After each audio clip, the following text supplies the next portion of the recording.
Did you know humanity almost went extinct? I'm not talking about an asteroid or a supervolcano, but a real, documented moment in our history when our numbers dropped so low, we were on the brink of vanishing forever.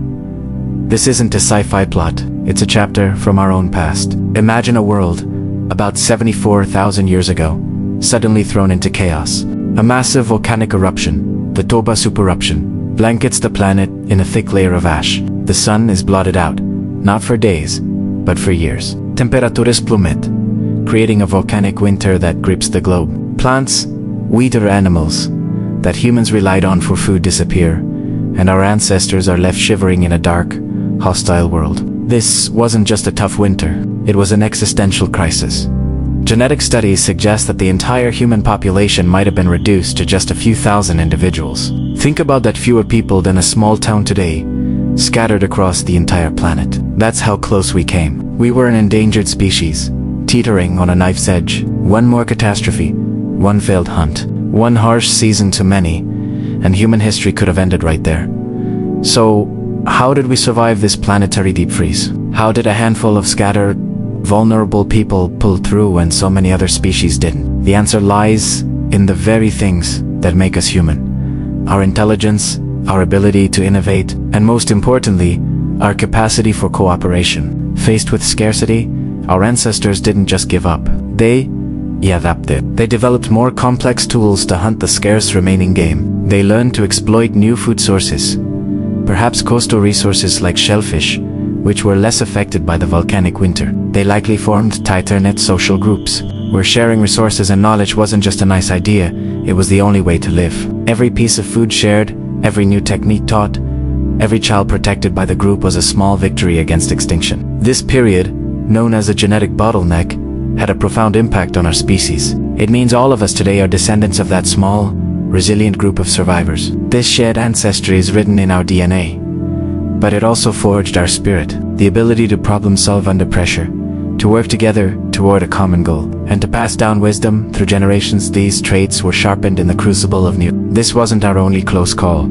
Throughout our long history, humans have faced brutal ice ages, devastating droughts, and widespread disease. Each time, our numbers dwindled, and our survival was tested. But each time, we found a way. We migrated across continents, we domesticated plants and animals, we built communities. The story of humanity isn't one of constant, easy progress. It's a story of survival against all odds, of resilience etched into our very being. When we look at the world today, with its billions of people and sprawling cities, it's easy to forget how precarious our existence once was. We weren't destined to rule this planet. We earned it. We survive Italiano. We are the legacy of those few thousand individuals who refused to let the flame of humanity go out in the cold, dark winter.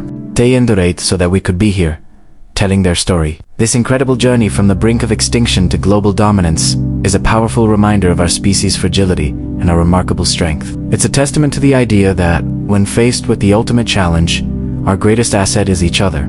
The first topic is a world turning against humans. For our earliest ancestors, the Earth wasn't a welcoming home. It was a battlefield, and humanity was fighting for its very existence against an opponent that was unpredictable, powerful, and utterly indifferent: the planet itself.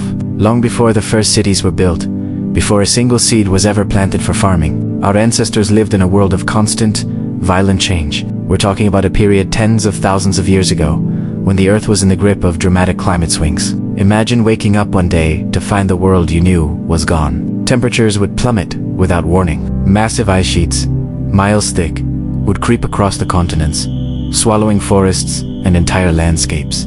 The very rhythm of the planet was chaotic. Rain patterns that had been reliable for generations would suddenly shift, turning lush, life-sustaining regions into barren, cracked deserts. Other areas would be plunged into a deadly, permanent winter. 4 small, nomadic groups of early humans who depended entirely on what nature provided.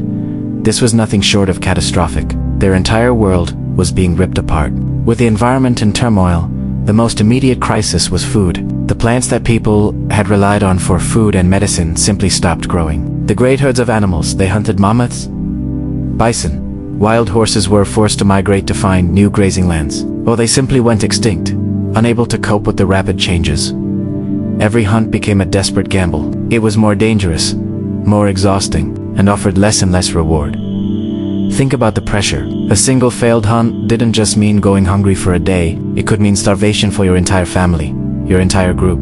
One unexpectedly harsh winter, one season where the animals didn't return, could be a death sentence, wiping out a whole community. There were no grocery stores, no pantries, no backup plan. There was only the hunt. And if the hunt failed, so did you. And it wasn't just the climate and the lack of food. This chaotic world was a golden age for predators. We often see ourselves at the top of the food chain, but that's a very recent development in human history. Back then, we were far from being apex hunters. We lacked the crushing strength of a cave bear, the speed of a saber-toothed cat, or the pack-hunting prowess of dire wolves. A lone human caught in the open was an easy target.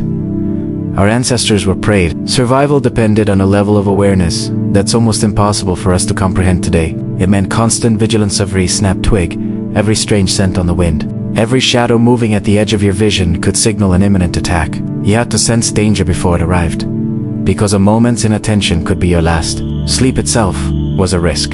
Every night was a struggle to stay safe from the things that hunted in the dark. On top of all this, the earth threw another layer of terror at them. Natural disasters. These weren't rare, once-in-a-lifetime events. They were a constant feature of the landscape. Volcanoes would erupt with unimaginable force, spewing ash that choked the sky for months, blocking out the sun and causing temperatures to drop even further. This ash would poison the water and kill off plant life over vast areas. Massive wildfires, sparked by lightning in the dry, changing climates, would rage across the plains and through the forests, destroying everything in their path.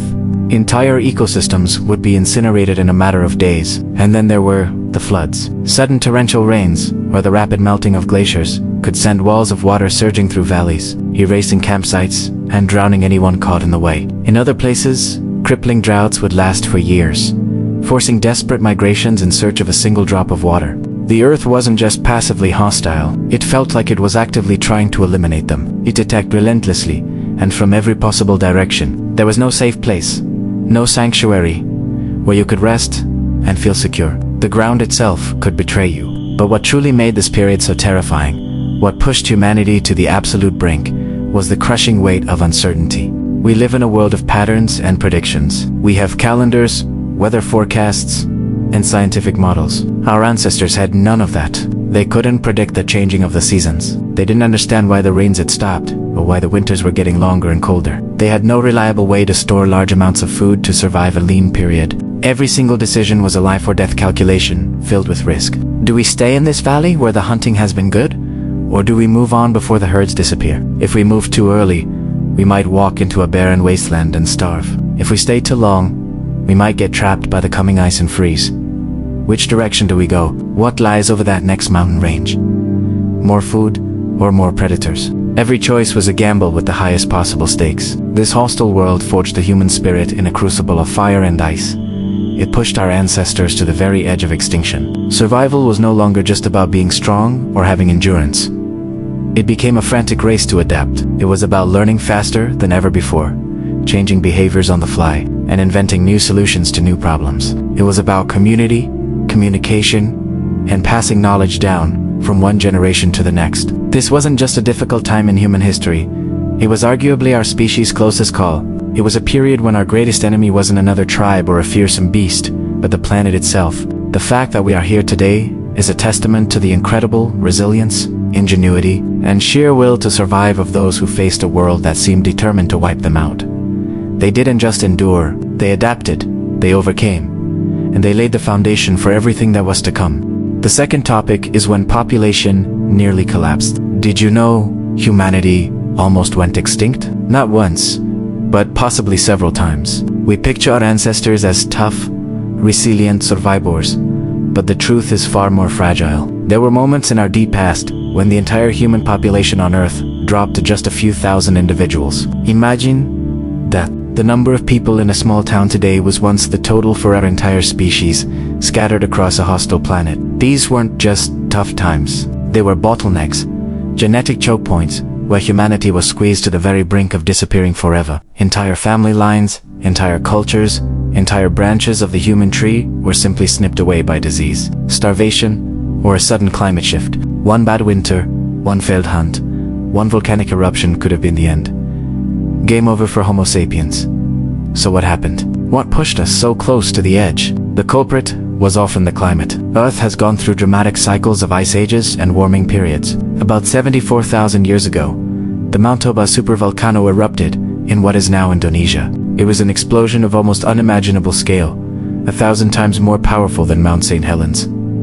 It plunged the planet into a volcanic winter that lasted 4 years, blocking out the sun, killing off plants, and devastating the animals that humans relied on for food. In the aftermath of Toba, scientists believe the human population may have dwindled to as few as 1,000 breeding pairs. 1,000 couples to repopulate the entire world? We were an endangered species, clinging to survival in isolated pockets, likely in coastal areas of Africa, where they could still find food from the sea. Genetic evidence supports this. If you look at our DNA today, we humans are remarkably similar to one another compared to other primates. This low genetic diversity is a telltale sign of a past population bottleneck. We all descended from that small, hardy group of survivors. Life for these early humans was a constant struggle. They had no safety nets, no agriculture to store food for the winter, no advanced medicine to fight infections, no permanent shelters to ride out a storm. Survival was a day-to-day, hour-to-hour proposition. A broken leg wasn't an inconvenience, it was a death sentence. A failed hunt meant your family might not eat for days. Every single decision carried life or death's consequences. Think about the isolation. These small bands of humans were separated by vast, dangerous landscapes. A group in one valley might have no idea that another group even existed just 100 miles away. This meant knowledge was incredibly fragile. If one group discovered a new way to make tools, a technique for preserving meat, or identified a new medicinal plant, that knowledge was incredibly precious. But if that group died out, their discoveries died with them. Humanity was constantly forced to reinvent the wheel, relearning the basic lessons of survival over and over again. Children were the most vulnerable. High infant and child mortality rates were a tragic reality. Every child lost was a blow to the group's future, and every elder loss meant the library of their accumulated wisdom, their knowledge of hunting grounds, seasons, and traditions was gone forever. Each death chipped away at humanity's already slim chances of recovery. Even migration, the very strategy that had spread humanity across the globe, became a double-edged sword. Moving to a new territory offered the hope of more resources, but it was a gamble. New lands meant new predators, unfamiliar plants that could be poisonous, and unknown diseases for which they had no immunity. But staying put was often just as risky, as local resources would inevitably run out. Our ancestors were trapped in a brutal paradox: move and risk the unknown, or stay and face certain decline. So, in the face of this overwhelming pressure, how did we survive? What pulled us back from the brink? It wasn't our strength or our dominance over nature. In fact, it was the opposite. It was our ability to connect with each other. Cooperation became our ultimate survival tool. The groups that made it were the ones that shared. They shared food after a successful hunt, ensuring everyone ate. Not just the strong. They worked together to defend against predators. They cared for the sick and protected the weak. In a world defined by scarcity, generosity wasn't just a virtue. It was a pragmatic strategy for survival. The individualistic, every man for himself groups likely vanished quickly. It was the communities, the ones who understood that the group's strength was more important than individual might, that endured. Fear also played a crucial role. We often think of fear as a negative emotion, but for our ancestors, it was a finely tuned survival instinct. Fear kept them alert. It sharpened their senses, taught them when to hide, when to run, and when to stand and fight. That rush of adrenaline, that pounding in the chest, was the brain's way of saying, pay attention. Your life is on the line. Fear kept them alive long enough to learn, adapt, and pass their genes to the next generation. This period of near extinction was our species' darkest hour, but it was also our defining moment. The humans who survived this crucible were not the same as the ones who entered it. They were forced to become smarter, more social, and more adaptable. These pressures likely spurred cognitive and social the need to communicate complex ideas like coordinating a hunt or warning of danger drove the development of language. The need to remember vast amounts of information like plant properties or migration routes elected for better memory and planning abilities. We are the descendants of the ultimate survivors, the ones who figured out how to work together, how to innovate under pressure, and how to endure when all hope seemed lost. Every person on Earth today carries the legacy of those few thousand individuals who stared extinction in the face and refuse to blink. Their story isn't just a piece of ancient history. It's written in our DNA. It's a powerful reminder that our greatest strength has never been our claws or our fangs, but our ability to come together, to care for one another, and to face the darkness as one. So the next time you feel overwhelmed by the challenges of the modern world, remember the story of our ancestors. Remember the bottlenecks. We come from a lineage that survived the impossible. It's a legacy of resilience that we all share. The third topic is nature's deadliest challenges. Nature wasn't a gentle cradle for humanity. It was a relentless testing ground. It didn't try to wipe us out in a single, dramatic moment. Instead, it threw one challenge after another at us, over and over again. It tested us with bitter cold, gnawing hunger, terrifying predators, and pure chaos. Looking back, one of our deadliest enemies was climate instability. Imagine a world where the thermostat was broken on a global scale.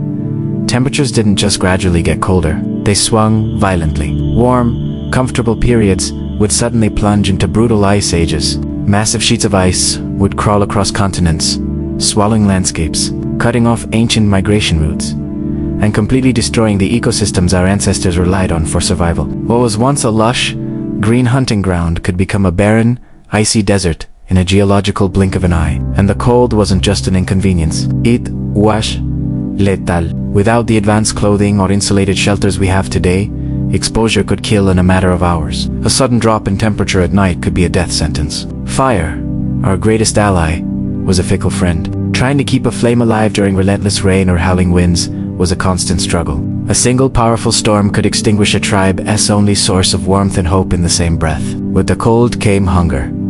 It was a constant, gnawing companion. The giant animals that had sustained humans for generations, the mammoths, the giant deer, the woolly rhinos began to vanish. This was a double blow, caused by the shifting climate and, ironically, our own growing success as hunters. With the megafauna gone, our ancestors had to adapt. They turned to smaller, faster animals. But these were much harder to catch and provided far less energy. This meant hunting parties had to travel farther, for longer, taking on greater risks, all for a smaller reward.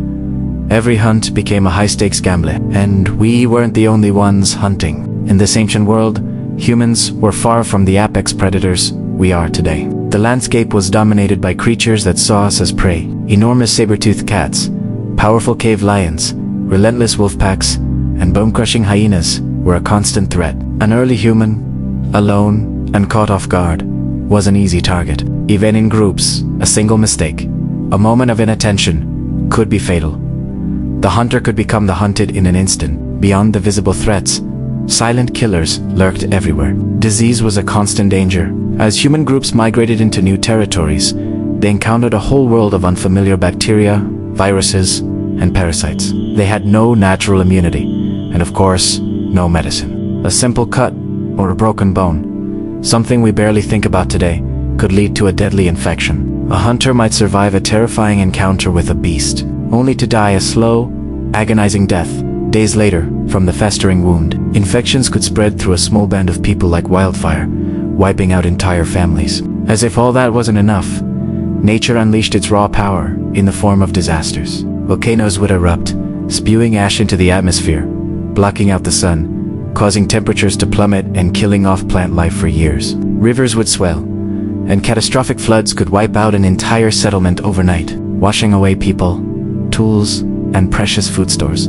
Devastating droughts would parch the land, turning forests to tinder and forcing desperate migrations across hostile, waterless terrain. Earthquakes could literally reshape the world our ancestors thought they knew, creating impassable chasms or triggering deadly landslides without any warning. But perhaps the single greatest challenge of all was the crushing weight of uncertainty. Early humans had no way of knowing why these disasters happened. They couldn't predict the weather, the movement of animal herds, or the eruption of a distant volcano. There were no reliable patterns they could trust, no science to explain the chaos. Survival depended entirely on their ability to react instantly to whatever new crisis unfolded. Every single day was a gamble. Every decision, from where to camp to when to hunt, was fraught with risk. Nature didn't just challenge the human body, pushing it to the absolute limits of endurance. It waged a relentless war on the human mind. The constant stress, fear, and uncertainty would have been overwhelming. It wasn't just about being strong or fast. The real battle was a mental one. Only those who could adapt, innovate, and persevere in the face of unimaginable hardship stood a chance. The story of our survival is the story of that incredible mental fortitude. The fourth topic is the adaptations that saved us. We often think of human survival as a story of dominance, of conquering nature with brute force. But the truth is far more incredible. We didn't overpower the world, we outchanged it. We adapted faster than nature could destroy us. And in the long, brutal history of our species, this adaptability was our only real weapon. One of the first and most powerful adaptations wasn't a physical change, but a social one. Cooperation. Early humans quickly learned a harsh lesson: survival alone is a death sentence. The lone hunter becomes the isolated individual starves. But in a group, everything changes. Groups that shared food ensured no one went hungry after a failed hunt. Groups that protected each other's children saw more of them grow to adulthood. Groups that stood together against predators were a force to be reckoned with. Trust, something we now take for granted, became a core survival strategy. Sharing resources wasn't just kindness, it was a life or death calculation. In this new social world, your neighbor's survival directly impacted your own. This web of mutual support was the invisible shield that protected our fragile ancestors from extinction 10 km fire. At first, it might have been a terrifying force of nature, a destructive wildfire, but once harnessed, it became our greatest ally. Fire was more than just warmth on a cold night. It was a fortress of light and heat in a world of darkness. It kept the massive predators of the night at bay, allowing our ancestors to sleep without fear of being dragged from their caves. For the first time, humans had some control over the day-night cycle. Darkness no longer meant helplessness, but the true revolution of fire happened in our stomachs. Cooking food was a game changer. It unlocked a universe of new food sources that were previously inedible or poisonous. More importantly, cooking breaks down tough fibers and proteins, making food much easier to digest. This meant our bodies spent less energy processing meals and absorbed far more nutrients. This energy surplus was monumental. It fueled stronger bodies, more resilient immune systems, and most critically, it powered the growth of our most valuable asset, the human brain, with more fuel for thought. Our capacity for problem-solving and innovation exploded. Fire didn't just warm our hands, it ignited our minds. With smarter brains came better hands. Tool-making, which had been slow and basic for millennia, suddenly advanced at a breathtaking pace. A simple, sharp stone wasn't just a rock anymore. It was a knife for butchering a kill, a spearhead for hunting from a safe distance, an axe for felling trees. Every part of an animal was now a potential tool. Bones were fashioned into sharp needles. Hides, once left to rot, could be scraped clean and sewn together with sinew, creating the first clothing. Each new invention, each small improvement, chipped away at our vulnerability. Humans were no longer naked and defenseless against the elements. We were equipped. We carried our survival kit with us. We are becoming engineers of our own existence. This new ingenuity extended to our homes. Relying on natural caves was limiting. It tied groups to specific locations and left them exposed when traveling. So we started building our own shelters, using wood, mammoth bones, stone, and animal skins. Early humans constructed temporary homes. These structures were a shield against freezing winds, relentless rain, and scorching sun. This innovation was liberating. It allowed our species to break free from the temperate zones and migrate into harsher climates across the globe. From the frozen tundras of the north to arid deserts, humans could now create their own micro-environments. We didn't just find shelter anymore, we made it. As groups grew and tasks became more complex, another adaptation took center stage: communication. It began simply. Grunts and sounds turned into specific signals. A certain call meant danger. Another meant food. Gestures became imbued with meaning. Slowly, painstakingly, the foundations of early language were laid. This was a profound leap. For the first time, complex ideas could be shared. A hunt could be planned with intricate detail. Warnings could be specific. Saber-toothed cat by the river, not just a generic cry of alarm. But the most revolutionary aspect of language was its ability to transmit knowledge across time. The hard-won experience of an elder didn't die with them anymore. It could be passed down through stories, instructions, and warnings. Knowledge became cumulative. Each generation didn't have to start from scratch. They stood on the shoulders of the ones who came before. Culture was born. Even our emotions adapted. Fear, the primal instinct of panic and flight, began to transform. It evolved from a blunt instrument into a finely tuned tool. Our ancestors learned to distinguish between different kinds of fear. The fear of a rustle in the bushes was a signal for immediate caution. The fear of a remembered cliff edge was a prompt for careful navigation. Fear sharpened memory. The taste of a poisonous berry was never forgotten. The location of a predator's den was etched into the collective mind of the group. Mistakes that led to death or injury were not repeated. Fear stopped being just a reaction and became a form of intelligence. A teacher that taught the brutal but necessary lessons of survival. It wasn't about eliminating fear, but understanding what it was telling you. But perhaps the most uniquely human adaptation of all was our approach to learning itself. Other species rely heavily on instinct. Their behaviors hardwired over millions of years of evolution. They adapt slowly over many generations. Humans, however, became masters of rapid, flexible learning. We didn't just rely on instinct. We observed, we experimented, we adjusted. If a hunting strategy failed, we didn't just try it again and again. We analyzed why it failed and changed our approach. If a new tool worked, we didn't just use it. We looked for ways to improve it. This constant cycle of trial, error, and innovation made us fundamentally different. While other animals were trapped by their biology, humans could adapt their behavior within a single lifetime. This mental flexibility was our ultimate superpower. For millennia, nature had thrown everything it had at us. Ice ages, predators, famine, disease. It tested us. It pushed us to the brink. It tried to erase us from the face of the earth.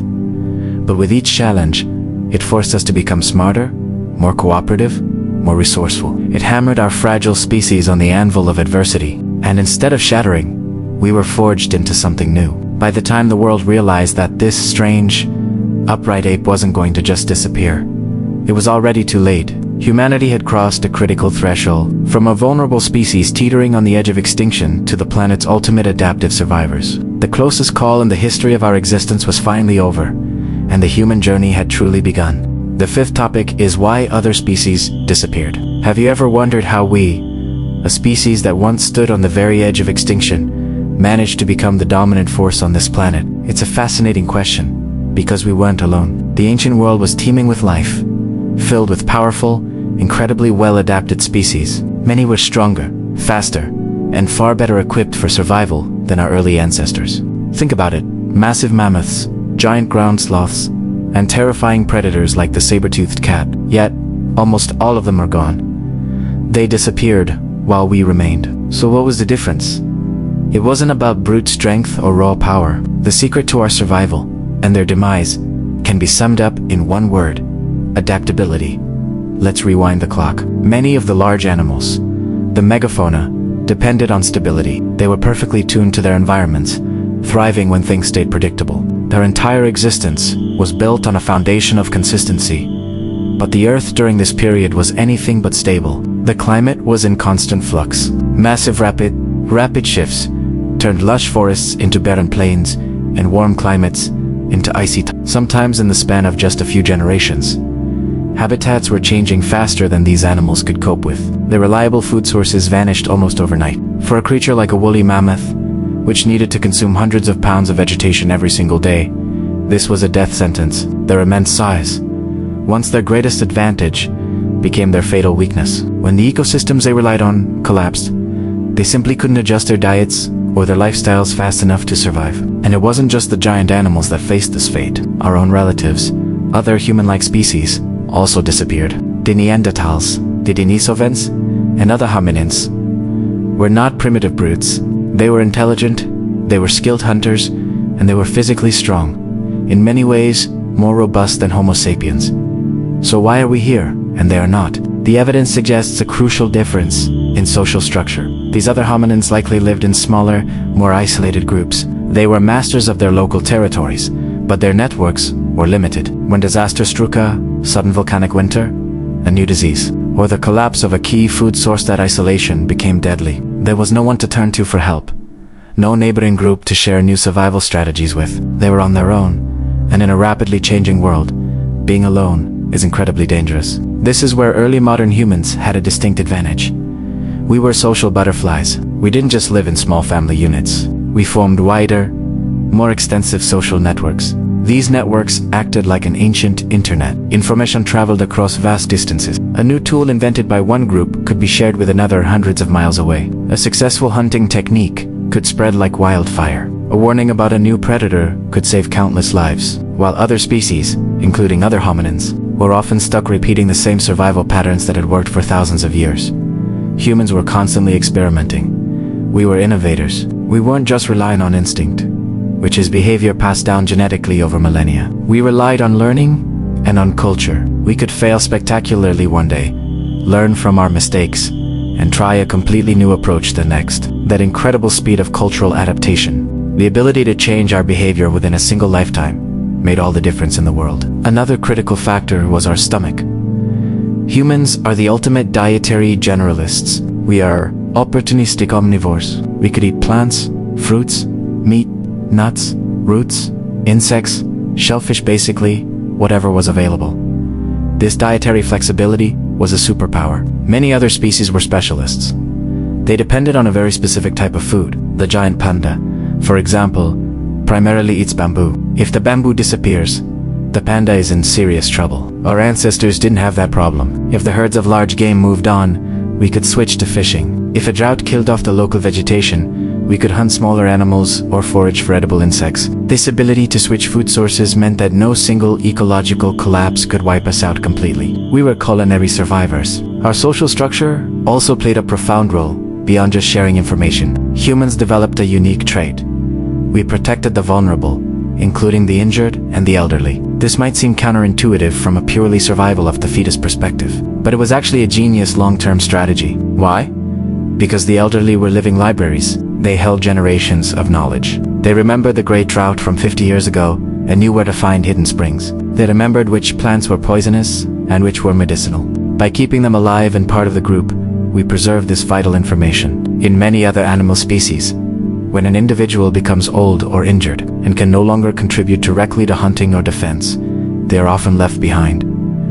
When they die, all of their accumulated life experience dies with them. Humans, by contrast, turned survival into a shared, multi-generational project. We understood that wisdom was just as valuable as strength. Even our emotions, like fear, played a sophisticated role. It's not that other animals don't feel fear.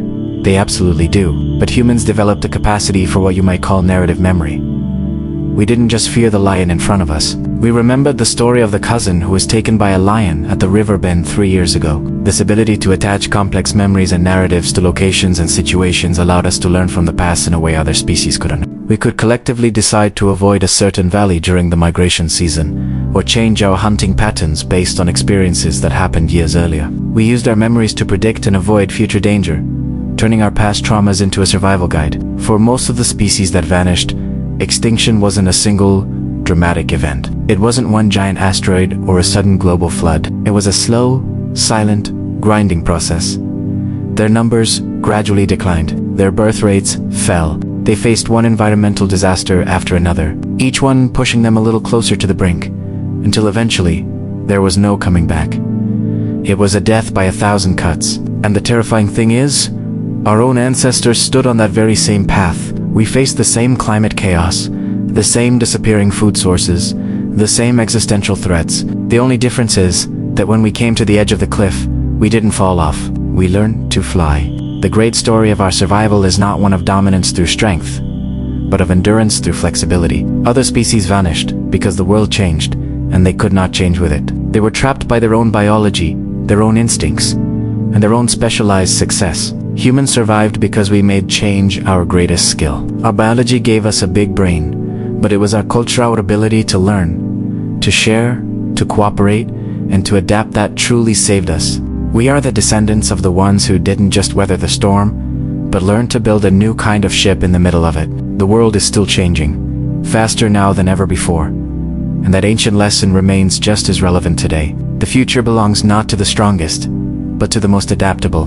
The sixth topic is the moment humanity pulled back. Have you ever wondered about humanity's closest call? That moment when we almost didn't make it? We often imagine a single, dramatic event immediately ordinarily missing. A volcano that didn't erupt. But the truth is far more subtle and profound. Humanity's closest brush with extinction wasn't a single event we survived. It was a long, desperate age that we up. It ended not with a cheer of victory, but with a quiet, gradual shift. The moment when survival stopped being pure, dumb luck and started becoming a strategy. For thousands of years, our ancestors lived on a knife's edge. Every day was a gamble, a bad hunt, a sudden storm, a new predator. Any of these could have been the end for a small, isolated group of early humans. And for many, it was. The archaeological record shows countless false starts, dead ends, and lineages that simply vanished. We were a species on the brink, scattered and fragile, with our population numbers so low that a single generation of bad luck could have wiped us out completely. There was no clear, defining moment when we were suddenly safe, no specific day when the world became less dangerous. Instead, there was a turning point, a slow, almost imperceptible change in the tide. It was the moment when extinction stopped being an inevitability and became a challenge we could meet.